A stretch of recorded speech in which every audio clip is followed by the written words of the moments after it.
Hello everyone, welcome back to the chef Somjit Singh channel. आज की जो वीडियो है हम बात करेंगे स्किल असेसमेंट के बारे में, जो कि आप 3 साल के एक्सपीरियंस पे जो टेस्ट देते हो उसके रिगार्डिंग कौन से क्वेश्चन पूछे जाते हैं और क्या क्या सिनेरियोज होते हैं और किन बेसिस पे जो असेसर हैं आपसे क्वेश्चन पूछते हैं हम उनके बारे में बात करेंगे। आप यहाँ पे देख रहे होंगे एक रीसेंट स्टेटमेंट है जो उसकी रिपोर्ट में आपको यहाँ पे शो कर रहा हूँ और उनका जो रिजल्ट था वो था नेगेटिव। मेन पॉइंट्स थे जो असेसर ने रेज किए हैं और उन्होंने आंसर उन क्वेश्चंस का नहीं किया है, उसके रिगार्डिंग हम उन टॉपिक्स के बारे में बात करें। ऐसे बहुत सारी रिपोर्ट्स हैं जो स्टूडेंट फेल होते हैं वो मुझसे कांटेक्ट करते हैं and I help them out how they can crack this exam. आज की वीडियो में हम बात कर रहे हैं कौन कौन से टॉपिक्स थे जिनमें असेसर ने उनको फेल किया है या इन्होंने उस टॉपिक्स को अच्छी तरह से एक्सप्लेन नहीं किया है। पहला पॉइंट, कुक चिल टेम्परेचर, जिसे हम कूलिंग डाउन टेम्परेचर भी कहते हैं। सेकंड जो टॉपिक्स था, रॉ एग प्रोडक्ट्स, आप उनको कैसे हैंडल करते हो और आप उनको कैसे स्टोर करते हो। तीसरा जो था स्टॉक रोटेशन, इसका भी उनसे अच्छी तरह से क्लैरिफिकेशन नहीं हुआ था। चौथा जो पॉइंट था इक्विपमेंट इंस्पेक्शन एंड पांचवा जो की पॉइंट था फूड रिकॉल एंड जो 6 था single use items and 7th जो टॉपिक पूछा गया था एलर्जन मैनेजमेंट। नेक्स्ट पूछा गया था knowledge of basic food preparation and technique. Lastly जो क्वेश्चन था रेसिपी कॉस्टिंग प्रोसीजर। तो ये वाले जो पॉइंट्स थे इन सभी टॉपिक्स पे हम बात करेंगे। जुड़े रहिए हमारे साथ इस वीडियो के एंड तक। अगर आपने इस चैनल को सब्सक्राइब नहीं किया है तो मेक श्योर करो आप सब्सक्राइब कर लो। ऐसी ढेर सारी लेटेस्ट अपडेट के लिए आप बेल आइकन को ऑन कर सकते हैं ताकि जो भी मेरी लेटेस्ट वीडियो हो वो आप तक पहुंच जाए। तो चलिए शुरू करते हैं। जो फर्स्ट टॉपिक था कूलिंग डाउन टेम्परेचर और कुक चिल टेम्परेचर क्या होता है। दिस प्रोसेस जो हम यूज करते हैं वो यूज करते हैं किसी भी फूड को हम जब ठंडा करने के बाद में स्टोर करते हैं and we use for next 2 to 3 days. उस प्रोसेस के लिए कुक चिल टेम्परेचर को यूज किया जाता है। बेसिकली इसका आंसर आप ऐसे कर सकते हो, कोई भी फूड कुक करने के बाद में उसका टेम्परेचर 65 से लेके 21 डिग्री तक फर्स्ट 2 आवर्स में होना चाहिए एंड फर्दर 2 to 4 आवर्स में इसका टेम्परेचर 21 से लेके 0 to 5 डिग्री में होना चाहिए।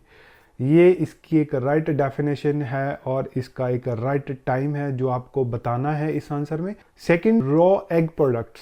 तो आप रॉ एग प्रोडक्ट्स को कैसे हैंडल करते हो, दिस इज वेरी इंपॉर्टेंट। जब भी आप एग्स की डिलीवरी रिसीव करते हो तो you have to make sure, you have to check the right temperature for the eggs, their expiry date, their use by date, और जिस ओरिजिनल पैकेज में वो एग आए हैं आप उसी पैकेज में उनको स्टोर करो। कोई भी एग योक है या फिर एग मिक्स है आप उसको 24 आवर्स के बाद में यूज नहीं कर सकते और if it's sitting more than 4 hours outside you can not use it. हमेशा कभी भी हम क्रैक एग यूज नहीं करते और we never wash the eggs.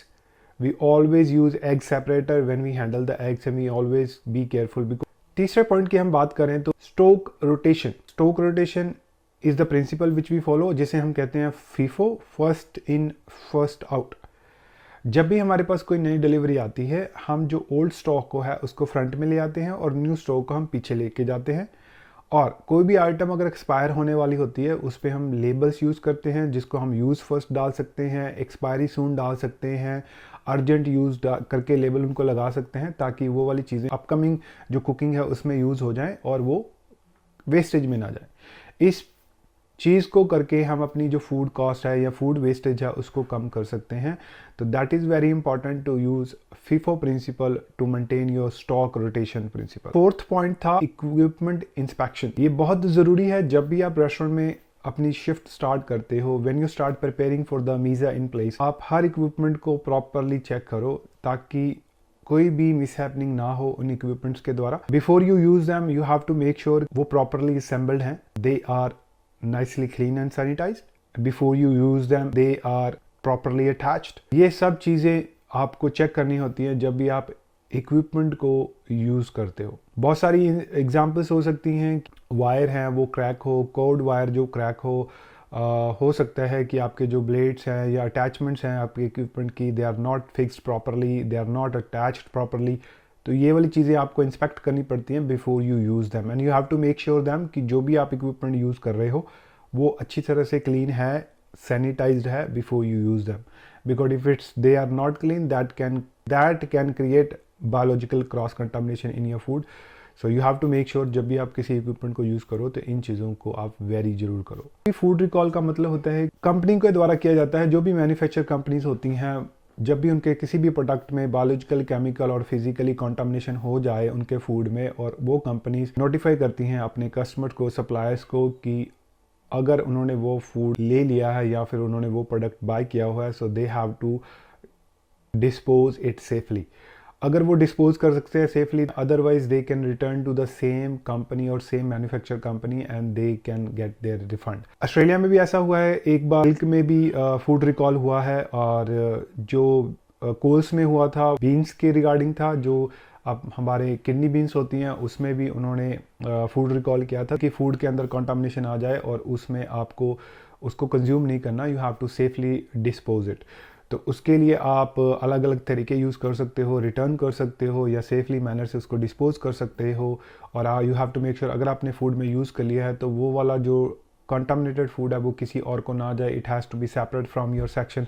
Single use items, जैसे आप सभी ने सुना होगा ऑस्ट्रेलिया में कि हम मोस्टली अवॉइड करते हैं प्लास्टिक यूज़ के लिए, तो मोस्टली जो हम चीज़ें यूज़ करते हैं जो सिंगल यूज़ आइटम्स में मोस्टली आती हैं, जो कि वुड या फिर राइस या फिर कॉर्न स्टार्च से बनी होती हैं, वो वाले जो कंटेनर्स हैं, नैपकिन्स हैं, स्पून हैं, वो हम यूज़ कर रहे हैं कटलरी नाउडेज। एंड आपने ये भी सुना होगा कि जितने भी प्लास्टिक आइटम्स हैं, क्रॉकरी, कटलरी और स्ट्रॉज वगैरह, वो हम यूज़ नहीं करते। मोस्टली हम बायोडिग्रेडेबल जो आइटम्स, सिंगल यूज़ आइटम्स होती हैं वही यूज़ करते हैं, जो कि ईजिली सस्टेनेबल हों और उनको हम एनवायरमेंटली इफ़ेक्ट ना करे, ऐसी हम आइटम्स को यूज़ करते हैं। और ईज़िली हमारे ऑस्ट्रेलिया में वो चीज़ें अवेलेबल हैं, तो आपको उनके ऊपर नॉलेज होनी चाहिए जब आप अपने रेस्टोरेंट में काम कर रहे हो, कि प्लास्टिक जो कंटेनर्स की जगह हम बायोडिग्रेडेबल जो कंटेनर्स आते हैं हम वो यूज़ करते हैं, जिससे जो हमारी एनवायरनमेंट में जो पोल्यूशन है उसको कम किया जा सके और एनवायरनमेंट को हेल्थी बनाया जा सके। इसके लिए इसका यूज़ किया जाता है रेस्टोरेंट इंडस्ट्री में। नेक्स्ट पॉइंट इसमें आया था knowledge of basic food preparation and techniques. Cookery method आप कौन से यूज़ करते हो और कौन कौन सी टेक्निक यूज़ करते हो, उनके बारे में आपको बताना है इस क्वेश्चन में। अलग अलग कुकरी मेथड जो आप यूज़ करते हो और जो उनमें टेक्निक्स यूज़ करते हो वो आपको इनमें एक्सप्लेन करना है। Blanching, steaming, baking, roasting, grilling, pan frying, deep frying, sous vide, braising, stewing, broiling, deep frying. So ये सब अलग अलग कुकरी मेथड्स हैं जो आप यूज़ करते हैं अपने रेस्टोरेंट में, तो उनके बारे में आपको बताना है अपने आंसर में। इवन आपको ये भी नॉलेज होनी चाहिए कि कौन सा ड्राई है मेथड होता है और कौन सा वेट मेथड होता है और कौन कौन सी टेक्निक यूज़ करते हो आप। टेक्निक इन द सेंस, जैसे अब अगर हम एक छोटा सा एग्जांपल है कि ब्लांचिंग हम जब भी करते हैं तो ब्लांचिंग के लिए हम जो भी ग्रीन वेजिटेबल्स या लीफी वेजिटेबल्स होती हैं उनको हम ब्लांच करते हैं फॉर कपल ऑफ सेकेंड्स या फिर ए मिनट। उसके बाद में क्विकली हम उनमें आइस कोल्ड बाथ में उनको डाल देते हैं ताकि उनका जो कलर और जो उनकी न्यूट्रिशन वैल्यू है वो रिटेन रहे। तो वो एक मेथड होता है जो कि हम कुकरी में यूज़ करते हैं, तो आपको इनके बारे में भी नॉलेज होनी चाहिए। अगर आप इनके बारे में अवेयर नहीं हो तो हम इनके लिए एक सेपरेट वीडियो भी कर सकते हैं। लास्ट जो टॉपिक उनसे पूछा गया था वो था रेसिपी कॉस्टिंग प्रोसीजर। ये मैंने बहुत बार इसको एक्सप्लेन किया है बहुत ही अच्छे तरीके से, बट फिर भी अगर आपको कन्फ्यूज़न होता है तो हम एक बार और इस पर डिस्कस कर लेते हैं। रेसिपी कॉस्टिंग प्रोसीजर आपको पता होना चाहिए कि क्या होता है और कैसे होता है। रेसिपी कॉस्टिंग प्रोसीजर के लिए हम मोस्टली क्या करते हैं, जितने भी आपके रेस्टोरेंट के एक्सपेंसेस, यानी कि जब भी आप कोई नई डिश को इम्प्लीमेंट कर रहे हो या फिर कोई नई डिश डाल रहे हो या फिर कोई एग्जिस्टिंग डिश का आप कॉस्टिंग निकाल रहे हो, तो आपको सबसे पहले उसमें क्या करना है कि जो उसमें इंग्रेडिएंट यूज़ हो रहे हैं, टोटल इंग्रेडिएंट, उनकी कॉस्ट पता होनी चाहिए आपको।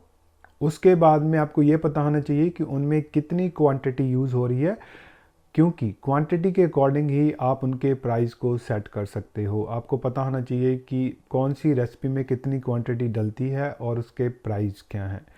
उसके बाद में आपको पता होता है कि उसमें आपने कितनी जो डिशेस हैं वो सेल की हैं, और उसके बाद में हम इनको 100 के साथ मल्टीप्लाई करते हैं जब भी हम इसको फूड कॉस्ट प्रोसीजर निकालते हैं। तो इसका एक सिंपल जो फॉर्मूला है वो है actual cost divided by selling price multiply by 100। तो कोई भी एग्जांपल आप ले सकते हो। अगर जो भी XYZ जो डिशेस आप बना रहे हो, अगर आप उनकी फूड कॉस्ट करना चाहते हो, तो यहाँ पे सपोज अगर मैं बटर चिकन की बात करूँ कि अगर आपने बटर चिकन बनाना है तो बटर चिकन के लिए आपको पहले रॉ इंग्रेडिएंट लाने पड़ेंगे, वो कॉस्ट हो गया।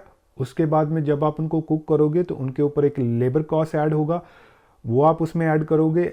उसके बाद में जितनी आपने सेलिंग डिशेस की हैं उनको आप अपने बाइंग जो रॉ इंग्रेडिएंट और लेबर कॉस्ट के साथ उनको आप डिवाइड करोगे तो और मल्टीप्लाई बाय 100 के साथ करोगे तो आपकी एक एक्चुअल फूड कॉस्ट परसेंटेज जो सामने आ जाएगी, या फिर रेसिपी कॉस्ट परसेंटेज वो सामने आ जाएगी।